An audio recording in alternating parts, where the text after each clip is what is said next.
فأنا ناصح لإخواني بالصدع بالحق تبيض وجوههم. السكوت في مسألة الحزبية يضرها، فاصدع بما تؤمر وأعرض عن المشركين. سلامي على دماج ورجالها والشيخ يحيى ودار العلم يا سعد بانيها. Bismillahirrahmanirrahim. Kita masih di muka surat 136 dari Asrul Sunnah Wa'tiqaduddin dengan catatan kakinya. Terakhir tentang apa ini ya, Qadariyah itu kan? Qadariyah. Wa hadzal qaul khilafu ma tajiduhul uqala. Masih kalam Imam Al-Isfiraiini. Ucapan tapi kali ini pembahasannya adalah yang jabriyahnya, menyelisihi apa yang didapati oleh orang-orang yang berakal fi anfusihim, pada diri mereka sendiri, kalau meniadakan keinginan, meniadakan kemampuan sama sekali. Li'anna kullaman raja'a ila nafsih, karena setiap orang yang kembali kepada dirinya sendiri, memeriksa diri sendiri, yufarriqu fi nafsihi bainama yaridu alaihi min amrin daruri, dia akan mampu memisahkan di dalam dirinya antara perkara yang mendatangi dirinya, yaridu alaihi, mendatangi dirinya sendiri, min amrin daruri, tentang yang berupa perkara yang daruri, yang dia terpaksa daruri, la ikhtiyara lahu fih, dia tidak memiliki pilihan di situ. Contohnya ada nanti disebutkan, wa ma baina yahtaruhu wa yudhifuhu ila nafsih, dengan perkara yang dia pilih sendiri dan dia nisbatkan pada dirinya sendiri. Kama anna kulla aqil, sebagaimana setiap orang yang berakal, yufarriqu baina harakatin daruriyah, dia mampu membezakan, memisahkan antara setiap gerakan yang sifatnya terpaksa, kaharakatil murtais, seperti gerakan orang yang menggigil, yang badannya menggigil karena demam. Jelas ini bukan karena keinginan sendiri, tapi dia yang bergerak, cuma bukan keinginan dia. Wa harakatil mukhtar, dan gerakan orang yang menginginkan itu, sengaja pergi keluar beli nasi lemak atau pergi keluar untuk bersih-bersih jalan misalkan, ini jelas keinginan sendiri, dia memilih ini dan itu. Yajidul aqilu fi nafsihi farqan bainahuma, orang yang berakal akan mendapati di dalam dirinya pembezaan antara dua perkara ini, jelas tidak sama. Baik. Wa man ankara hadhihi tafriqah lam yu'addu minal uqala, orang yang mengingkari pembezaan masalah ini, dia tidak dinilai termasuk dari orang-orang yang berakal. Jelas kalau naudzubillah ada eksiden, jelas nanti orang akan mengatakan, oh saya tak sengaja, saya tersilap tadi. Jelas saya tidak sengaja. Tapi kalau kemudian misalkan dia datang ke istrinya membelikan mungkin kalung emas, oh istrinya gembira, oh abang baik, dia bilang entahlah saya terpaksa gitu. Wah jelas marah tuh istrinya. untuk istri sendiri terpaksa, marah istrinya. Jelas dia tahu ini keinginan dia sendiri, tidak terpaksa. Memang dia yang menginginkan membelikan ini dan itu. Adapun kalau melanggar kereta orang, jelas dia tahu, dia tak sengaja. Bagaimana dikatakan semua ini tanpa keinginan diri sendiri, semuanya sama, semuanya adalah Allah yang memaksa? Tak mungkin. Ada yang terpaksa, ada yang memang sudah kita inginkan. Tapi yang kita inginkan itu memang sudah di dalam takdir Allah Ta'ala, tanpa Allah memaksa kita.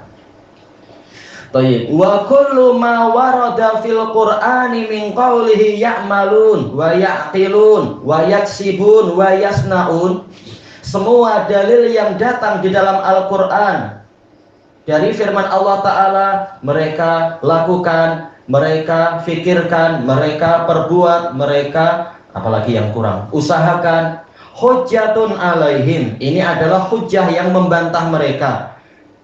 Karena semua yang Allah bicarakan itu dalam keadaan mereka adalah orang-orang yang menginginkan itu. Jadi keinginan itu ada. Wa kadzalika qauluhu ta'ala, demikian pula firman Allah Ta'ala, kullu nafsin bima kasabat rahinah, setiap jiwa dia terikat, tergantung kepada apa yang dia perbuat. Yaitu ini adalah perbuatan diri sendiri. Kalau dia beramal soleh, dia masuk surga, dia dipuji. Kalau dia beramal kebatilan, dia masuk neraka dan dia dicela. Ini adalah hasil amalan dia sendiri, bukan karena Allah yang memaksa. Baik. Nah, kalau akidah Jabriyah diterapkan di sekolah-sekolah, nah kacau. Nanti anak yang pandai, tatkala cikgunya tanya kenapa tak membuat pekerjaan rumah, cikgu saya betul-betul dipaksa oleh Allah untuk tidak mengerjakan, cikgunya akan marah tuh, jelas tidak akan terima. Tapi kalau dalam pelajaran agama, tahu-tahu kalau cikgunya Asy'ari akan mengatakan kita itu tak punya amalan, kita tak punya keinginan, semuanya hanyalah Allah yang menggerakkan. Cuma sayangnya apa, sebagian murid tak mampu menggunakan itu sebagai senjata nanti. Kalau muridnya pandai boleh itu jadi senjata itu. Iya, nanti cikgunya yang pening sendiri. Walau lam yakun lil abdi ikhtiyarun kanal khitabu ma'ahu muhala. Seandainya hamba Allah tidak memiliki pilihan sama sekali, niscaya pembicaraan Allah kepada hambanya itu adalah perkara yang mustahil. Allah menyuruh sholat, Allah menyuruh berpuasa, Allah menyuruh misalkan apa itu haji, ini mustahil karena semua hamba akan mengatakan ya Allah ini engkau yang menggerakkan kami, tinggal engkau gerakkan saja, kami akan taat itu. Baik. Maka tak ada gunanya kalau seperti itu. Dan nanti ayat faman syaa falyu'min wa man syaa falyakfur batal, tak ada gunanya Allah menisbatkan kemauan kepada para hamba. Baik. Wasawabu wal iqabu anhu saqitain.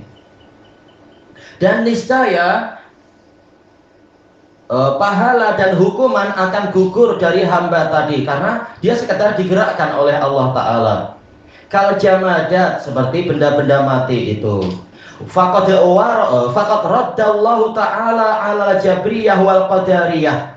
Allah Ta'ala telah membantah Jabriyah dan Qadariyah sebelum mereka lahir. Bahkan fi ayatin wahidah, dalam satu ayat, haitsu qala, yang mana Allah berfirman, wa ma ramaita id ramaita walakinnallaha rama. Tidaklah engkau melempar wahai Rasulullah tatkala engkau melempar, akan tetapi Allah lah yang melempar. Tayyib. Pada waktu perang Badar itu. Wa ma'nahu wa ma ramaita min haitsul khalaq, yaitu dari sisi penciptaan, yang menciptakan perbuatan memang bukan engkau.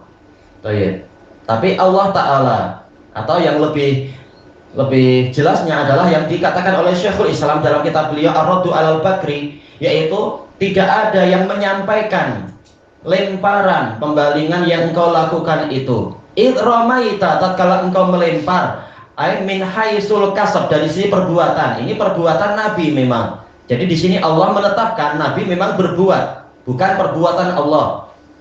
Baik. Bagaimana satu ayat menetapkan dan sekaligus meniadakan? Ma ramaita ini meniadakan, id ramaita ini menetapkan fiil kepada Nabi. Karena kita tahu rama ini fiil madhi, ta ini sebagai apa? Al musnad ilaih. Dalam pembahasan nahwu, Allah Ta'ala menyandarkan fiil tadi kepada Nabi Muhammad. Berarti memang Nabi itu ditetapkan beliau berbuat. Tapi maksudnya adalah yang menyampaikan pelemparan itu bukan Nabi. Nabi sekedar melempar semampunya, tapi Allah lah yang menyampaikan itu. Tatkala engkau melempar, memang Nabi melempar, tapi Allah yang menyampaikan semua debu-debu dan kerikil tadi ke mulut dan hidung serta telinga orang-orang kafir yang jumlahnya 1000 itu. Tak mungkin manusia biasa melakukan itu, tapi Allah lah yang menyampaikan. Walakinnallaha rama, akan tetapi Allah lah yang melempar. Maksudnya adalah yaitu menyampaikan lemparan tadi.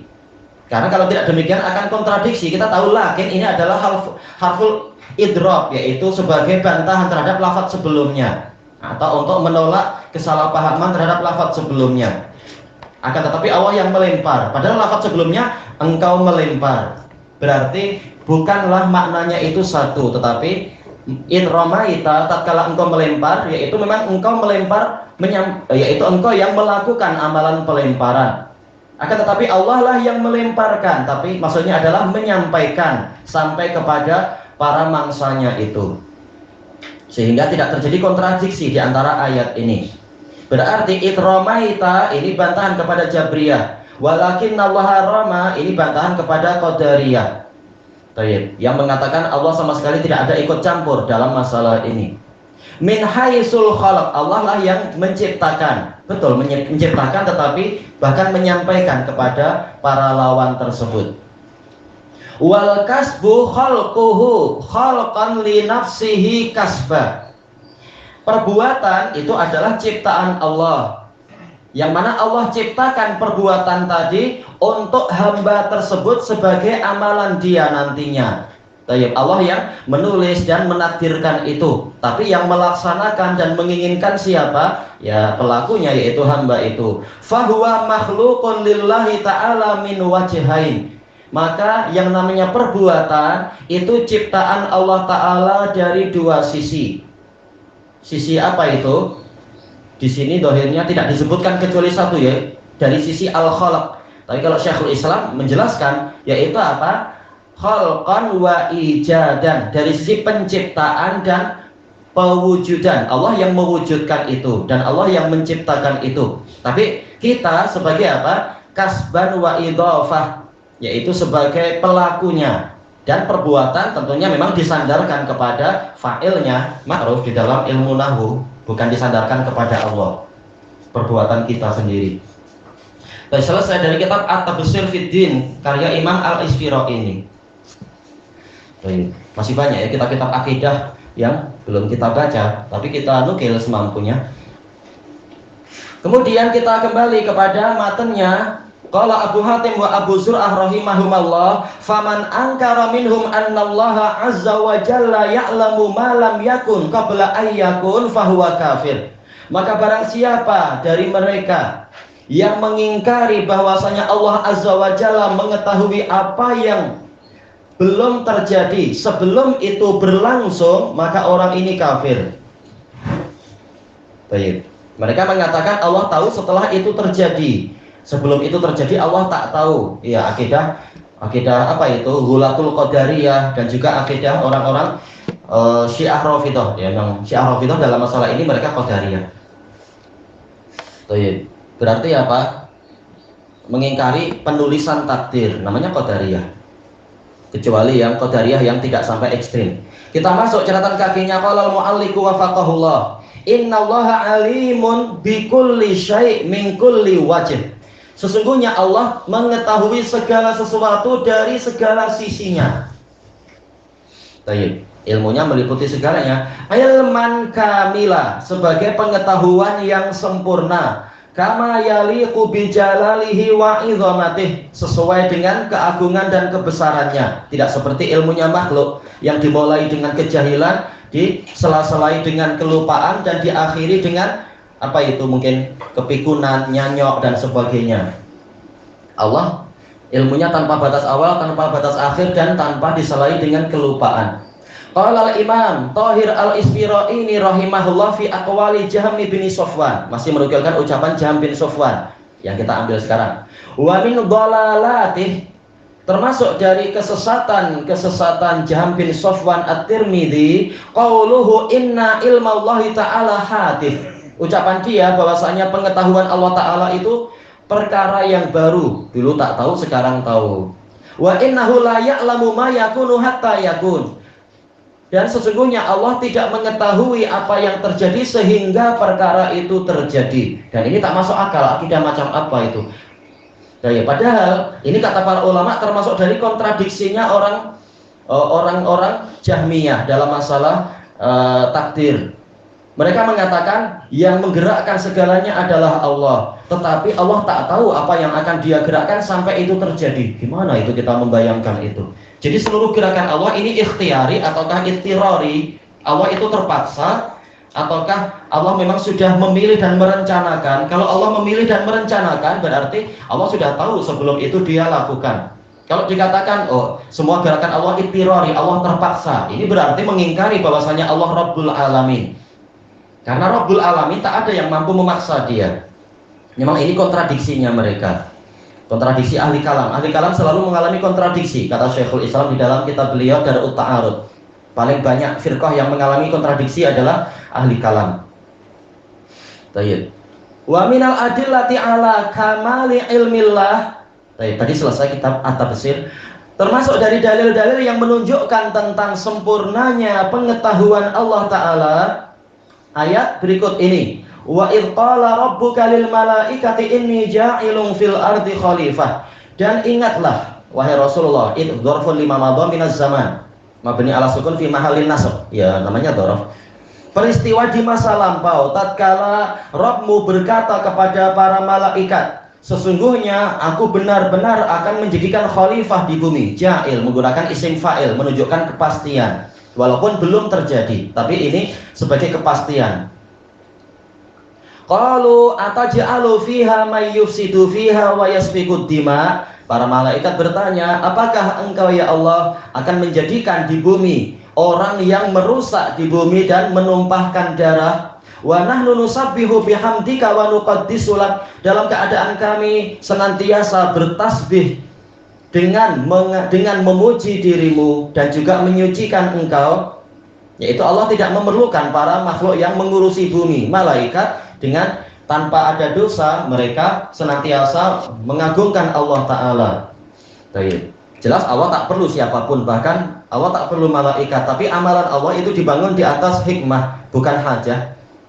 Maka Allah menjawab, di sini disebutkan qala inni a'lamu ma la ta'lamun. Allah berfirman, sesungguhnya aku tahu apa yang tidak kalian tahu. Memang manusia cenderung membuat kerusakan, tapi banyak manusia yang baik juga. Ila qaulih, yang tadi dalilnya jelas, yaitu aku tahu apa yang kalian tidak tahu. Ini ilmunya Allah sebelum segala perkara itu terjadi. Qala ya Adamu ambihum bi asma'ihim. Allah berfirman, wahai Adam, beritakan kepada mereka, kabarkan kepada mereka nama-nama mereka semua. Baik, Allah mengajarkan seluruh nama di alam semesta kepada Nabi Adam. Dalam peristiwa ini Allah mengajarkan kepada Nabi Adam nama para malaikat. Dan bukan mustahil nama malaikat dan yang lain-lain. Padahal berapa jumlah malaikat? Entah berapa bilion kita tak tahu. Bahkan lebih.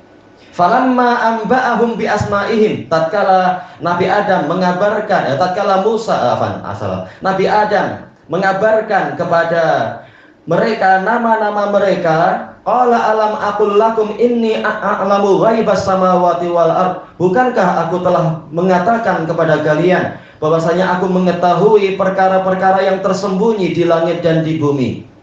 Berarti ini dalil Allah mengetahui segalanya, bahkan yang belum terjadi Allah tahu. Ternyata manusia itu mampu menghafal segalanya dan dengan ilmu dia akan terbimbing menjadi baik, tidak seperti orang-orang yang lain yang tidak Allah pilih. Wa a'lamu ma tubduna wa ma kuntum taktumun. Dan aku tahu apa yang kalian nampakkan berupa ibadah-ibadah kalian wahai para malaikat dan yang bersama malaikat yaitu iblis. Dan aku tahu apa yang selama ini kalian sembunyikan. Isyarat bahwasanya ada di antara kalian yang ternyata hatinya penuh dengan kesombongan walaupun dohirnya ibadah.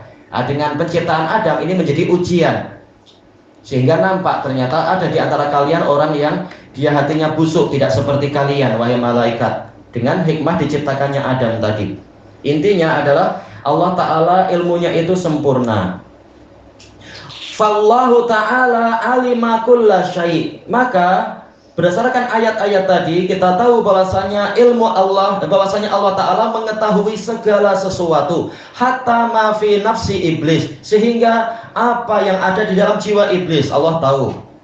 Cuma Allah tidak langsung menampakkan kecuali melalui ujian dan sebagainya, sehingga malaikat tahu sendiri. Memang terbukti. Wallahu alimum bidzatis sudur, dan Allah mengetahui apa yang ada di dalam dada. Ilahuna wallahu a'lam. Baik. Allah menampakkan isi hati para makhluk dengan ujian dan dengan cara yang Allah kehendaki.